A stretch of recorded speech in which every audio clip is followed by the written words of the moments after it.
The combination of falling house prices, falling housing activity in volume terms, is having a quite devastating effect on certain segments of the US economy.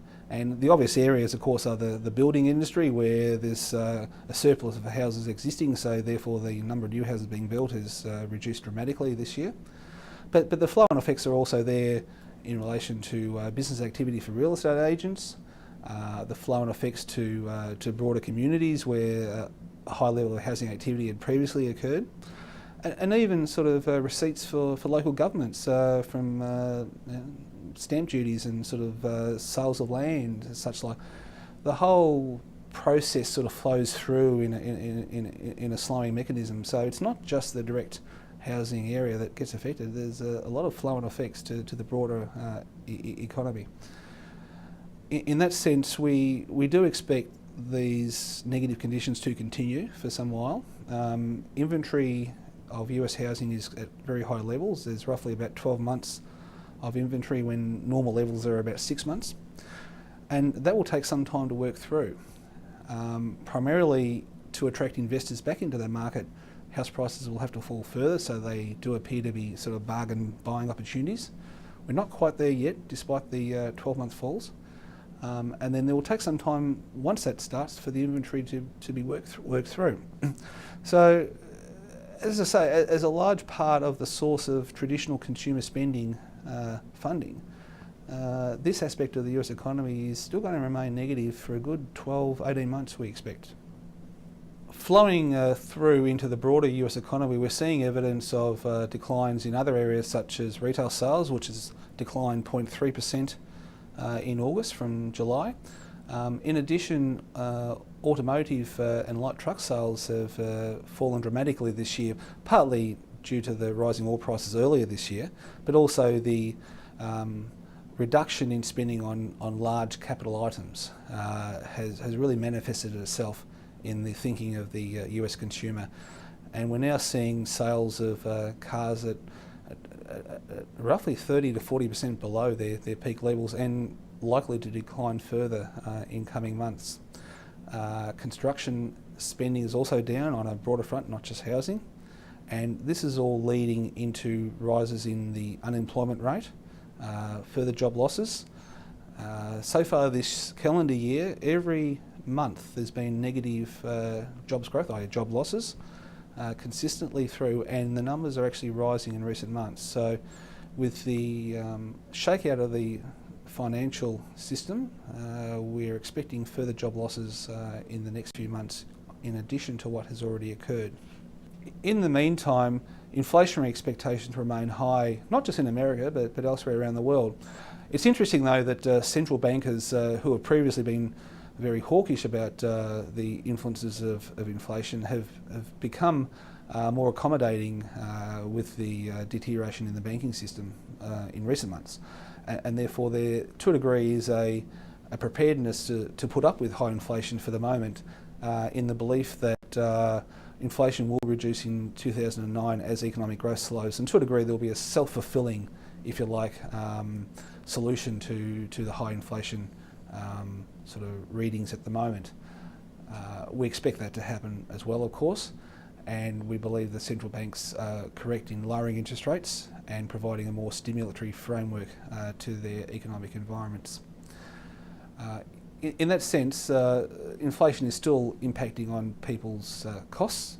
So again, consumers are, to a degree, getting squeezed with labour rates not rising that much, but costs are still rising. So in that sense, it's still getting tougher for the consumer to make ends meet. And what is your view on China, one of, if not Australia's most important trading partner? It certainly is an important trading partner for us. Both actually China and Japan collectively, in a direct two-way trade sense, are more important to us than America is in itself. Of course, America influences us in our thinking of day-to-day investment markets, and to a degree, the things that America imports from China can originate from our raw materials and energy here in Australia, so there is an indirect link. But nevertheless, China in particular remains crucial to the health and well-being of our resource industry, and also for our trade balance. Chinese economic growth to date has been quite robust, albeit it has slowed a little from earlier this year and from 2007. We're seeing GDP growth of 10.1% in the first half of this year in China, but we do expect that to slow to be running at roughly 9% by the end of this calendar year. Industrial production equally has been high, but has slowed in August to 12.8%. Now, to a degree, that may be explained by the Olympics, where we saw a number of factories around Beijing required to shut for clean air reasons, and that curtailed industrial production somewhat. It will be interesting to see what the ensuing industrial production numbers are for September and October to see if those numbers have recovered or not. And to a degree, that will drive our outlooks for the resource sector in coming months. Nevertheless, the absolute numbers are still very high and much stronger than most other Western developed countries. And so we are well placed relative to many of our peers to enjoy the benefits that reasonably strong Chinese growth still favours going forward into 2009. And finally, can you summarise your outlook for the Australian economy? Overall, we're in good shape. In an absolute sense, our economy has slowed a little, and indeed in recent weeks the IMF, the International Monetary Fund, has lowered its forecast for our GDP growth to 2.5% for calendar 2008 and 2.2% for calendar 2009. However, forecasts for other countries have been revised down much lower than these numbers. Therefore, on a relative basis, we're holding up reasonably well. As I said, it is important that we see that China's economic expansion continues for our resource sector. It's also important to recognise that our banking system overall is in pretty good shape. While there are a lot of stresses in global banks, our banking system is holding up very well. Our banks are well funded, there is solid depositor bases, there is some reliance on global wholesale funding for some parts of bank finance, but to date, with our very good credit ratings of our banks, that hasn't been an issue so far.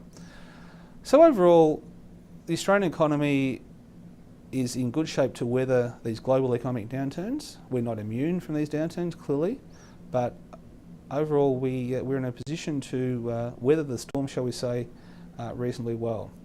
So we approach 2009 with cautious optimism. We do have to be careful in the choices we make in investments, but nevertheless, with some lowering in valuations in certain areas, there are certainly opportunities, and we don't want to get too negative in our views to prevent us from investing, but at the same time we have to be very careful and cautious in how we go about that process.